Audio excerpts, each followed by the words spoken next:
और सैफई से ही एक और अहम खबर आपको दे दें। परिवार के एकजुट होने पर आदित्य यादव बोले हैं। परिवार के एक होने के दिखेंगे दूरगामी परिणाम, ये आदित्य यादव का कहना है।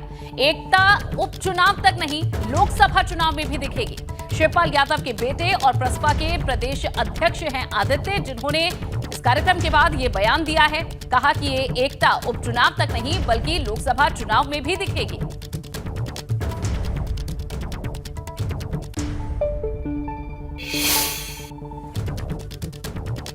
जसवंत नगर विधानसभा में ब्लॉक सैफई की कार्यकर्ता सम्मेलन की बैठक, जिसमें हमारे ब्लॉक अध्यक्ष, बूथ अध्यक्ष, सेक्टर प्रभारी, ब्लॉक अध्यक्ष, सभी कार्यकर्ता जो मुख्यतः से हमारे बूथों पर रहते हैं उनको बुलाया गया था मार्गदर्शन के लिए। और समाजवादी पार्टी के राष्ट्रीय अध्यक्ष माननीय अखिलेश यादव जी, साथ में माननीय शिवपाल सिंह यादव जी और माननीय प्रोफेसर साहब जी उपस्थित रहे और उन्होंने अपना मार्गदर्शन दिया। वहीं मैनपुरी लोकसभा में सपा की जीत का अरविंद सिंह गोप ने दावा किया है। भाजपा प्रत्याशी की जमानत जब्त होगी, यह अरविंद सिंह गोप का कहना है। अरविंद सिंह गोप ने हर वर्ग के समर्थन का दावा किया है। बयान दिया है अरविंद सिंह गोप ने, कहा कि जीत सपा की होगी। मैनपुरी लोकसभा उपचुनाव के लिए सपा की जीत का दावा करते हुए अरविंद सिंह गोप ने ये बात कही है। कहा कि भाजपा के प्रत्याशी की जमानत जब्त हो जाएगी।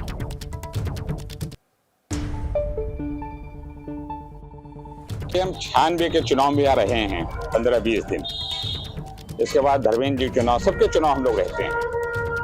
ये पहला चुनाव है जिसमें हर वर्ग, हर समुदाय के लोग, चाहे व्यापारी, चाहे किसान, चाहे नौजवान, चाहे छात्र, अभी डिग्री कॉलेज के प्रबंधक सम्मेलन का जो यहाँ तमाम काम नेताजी ने, अखिलेश जी ने किए हैं।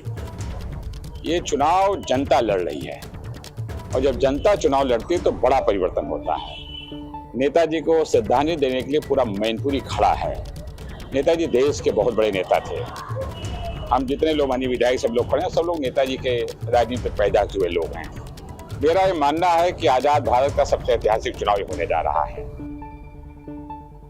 वहीं परिवार के एकजुट होने पर सैफई के प्रधान रामफल वाल्मीकि का कहना है कि डिंपल इस बार जीत का वर्ल्ड रिकॉर्ड बनाएंगे।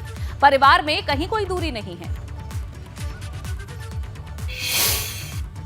बात करने के लिए हमारे साथ हैं सैफई के ग्राम प्रधान रामफल वाल्मीकि जी। सर, क्या देख रहे हैं आज जिस तरीके से आज अखिलेश जी मंच पर आए, उन्होंने शिवपाल जी के सबसे पहले चरण स्पर्श की और कहा कि पूरे चाचा जी का पूरा सहयोग इस इलेक्शन में मिल रहा है। वहीं शिवपाल जी ने भी कहा कि मैंने नेताजी को कभी निराश नहीं किया, तो डिंपल जी के लिए पूरी तरह से मैं जी जान से जुटा हुआ हूँ। क्या कहना चाहेंगे? बार मैं सैफई का प्रधान रामफल वाल्मीकि हूँ। मैंने पहले भी कहा था कि परिवार में किसी तरह की कोई भेद नहीं है। राजनीतिक मतभेद हो सकते थे, लेकिन आज आदरणीय राष्ट्रीय अध्यक्ष जी ने स्वयं कह दिया कि चचा भतीजे में किसी तरह की कोई फर्क नहीं था, कोई भेद नहीं था। राजनीति में दूरियां, राजनीति में थोड़ी दूरियां थी, वो भी सब मिट गई। अब पूरा परिवार राजनीतिक रूप से भी एक है, पारिवारिक रूप से भी एक है, सामाजिक रूप से भी एक है और गांव की तरफ से भी एक है। किसी तरह कोई फर्क नहीं। शिवपाल जी के साथ आने के बाद किस तरह से लग रहा है सर, तस्वीर कितनी बदली? माननीय, मैं एक बात कहना चाहता हूँ। जसवंत नगर विधानसभा हमेशा नेताजी की थी, नेताजी की कर्मभूमि रही थी मैनपुरी। इसलिए आज जो प्रोग्राम हुआ, इससे साफ है कि जनपद मैनपुरी में और जसवंत नगर विधानसभा में किसी तरह का रत्ती भर कोई फर्क नहीं है। एक जाई वोट पड़ेगा और हमारी बहु पुरानी श्रीमती डिंपल यादव, जो राष्ट्रीय अध्यक्ष अखिलेश यादव की धर्मपत्नी है, पूर्व मुख्यमंत्री जी की धर्मपत्नी है, वो इतने बहुमत से जीतेंगी कि वर्ल्ड रिकॉर्ड हो जाएगा। राम जी, क्या लग रहा है? आप वर्ल्ड रिकॉर्ड की बात कर रहे हैं। मैनपुरी की जो भी सैफई के लोग यहाँ पहुँचे थे, तो शिवपाल जी ने कहा कि हमने नेताजी को कभी निराश नहीं हुआ। तो अब क्या लग रहा है कि अभी 22 तारीख को एक प्रोग्राम और होने वाला है नेताजी के जन्मदिवस के उपलक्ष्य में, तो कहीं ना कहीं एक मैसेज और चला जाएगा। 5 तारीख तक सारी चीज़ें सब ऑल वेल हो जाएंगी। माननीय, 22 तारीख को नेताजी का जन्मदिन है, पूरे सब लोग इकट्ठे होंगे, पूरा परिवार इकट्ठा होगा, पूरे जनपद के लोग इकट्ठे होंगे, इटावा मैनपुरी के सारे कार्यकर्ता इकट्ठे होंगे जो नेताजी के चाहते हैं। इसलिए पूरा साफ है कि पूरा परिवार एक है, राजनीतिक रूप से भी, पारिवारिक रूप से भी, किसी तरह का कोई फर्क नहीं है। सैफई से नितिन उपाध्याय, एबीपी गंगा। और अब एक और बड़ी खबर आपको दे दें। यूपी में उपचुनाव को लेकर डिप्टी सीएम केशव प्रसाद मौर्य ने एक ट्वीट किया है, जहां अखिलेश यादव पर तंज कसते हुए केशव प्रसाद मौर्य ने ट्वीट किया है। ट्वीट में लिखा है कि सपा मुखिया अखिलेश यादव जी सहित जब से प्रधानमंत्री श्री नरेंद्र मोदी जी और भाजपा राष्ट्रीय नेतृत्व ने भाजपा का प्रदेश अध्यक्ष फिर लगातार दूसरी बार उप मुख्यमंत्री बनाया, मेरे लिए अपमान भरे शब्दों का प्रयोग सदन में भी सड़क पर भी करते हैं। इसका बदला कमल खिलाकर लोकतांत्रिक ढंग से लें। ये केशव प्रसाद मौर्य का ट्वीट है उपचुनाव को लेकर। मैनपुरी में समाजवादी परिवार के कार्यक्रम पर डिप्टी सीएम ब्रजेश पाठक ने तंज कसा है। ब्रजेश पाठक ने कहा है कि मैनपुरी में जीत भाजपा की होगी, उनके पास कुछ बचा नहीं है। मैनपुरी उपचुनाव को लेकर बीजेपी ने भी पूरी ताकत झोंकी है, लेकिन आज मैनपुरी में शिवपाल यादव, अखिलेश यादव, प्रोफेसर रामगोपाल यादव एक मंच पर दिखे। हमारे साथ उप मुख्यमंत्री ब्रजेश पाठक जी, आज पूरा यादव परिवार एक साथ दिखे। वो उनकी पार्टी का मामला है, लेकिन भारतीय जनता पार्टी आदरणीय प्रधानमंत्री नरेंद्र मोदी जी की गरीब कल्याण नीतियों लेकर जन जन में है। लॉ एंड ऑर्डर के लोग सराहना कर रहे हैं आदरणीय योगी जी का। भाजपा ही जीतेगी, कमल खिलेगा प्रचंड बहुमत से। शिवपाल यादव ने वहाँ मन से कहा कि बीजेपी सरकार में घूस भ्रष्टाचार और बढ़ गया। उनका इंटरनल मामला है। भारतीय जनता पार्टी शुचिता के साथ एक एक कार्यकर्ता को लेकर आदरणीय प्रधानमंत्री नरेंद्र मोदी गरीब कल्याण योजनाओं को जन जन तक पहुंचा रही है।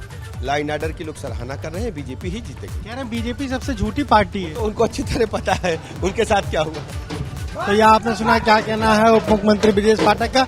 साफ तौर पर कह रहे हैं कि मैनपुरी में जो उपचुनाव हो रहा है उस उपचुनाव में बीजेपी ही जीत हासिल करेगी। कैमरा जीतन के साथ अंबर शुक्ला, गंगा लखनऊ। और चलिए अब बात करते हैं खतौली विधानसभा उपचुनाव की, जिसके लिए जयंत चौधरी ताबड़तोड़ चुनावी प्रचार कर रहे हैं। आज यहां अखलाकपुरा में उन्होंने नुक्कड़ सभा की, जिसके बाद भाजपा सरकार पर जमकर हमलावर भी दिखे। उन्होंने कहा कि सरकार इनकी है, जीत गए तो फर्क नहीं पड़ेगा, लेकिन हम जीत गए तो फर्क पड़ेगा, इनकी आंख खुल जाएगी। नीति में सत्ता आप ही लोग देते हो, जो भी कुछ ताकत मिलती है वो आपके बीच रहकर ही मिलती है। अब आपके समाज में जमीन पे कुछ और बात चल रही हो, बात व्यवहारिक होने की नहीं। चौधरी चरण सिंह जी के समय से लोक दल का मायना है गांव। जितना काम उन्होंने किया और चौधरी अजीत सिंह जी ने उन कामों को आगे बढ़ाया। चुनाव के बाद व्यवहार अलग होता है, वो चकाचौंध में रहते हैं, रौनक आती है और उन्हें लगता है अब हम नेता बन गए।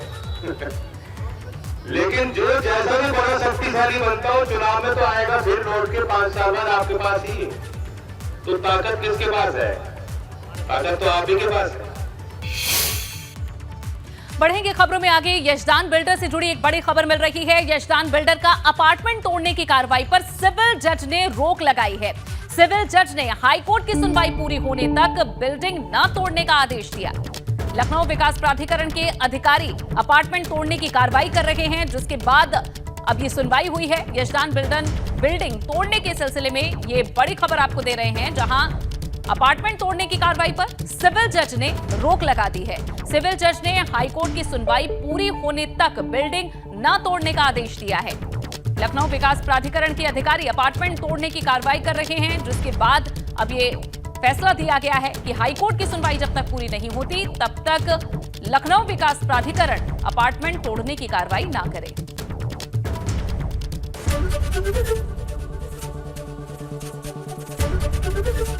एबीपी गंगा, खबर आपकी, जुबान आपकी।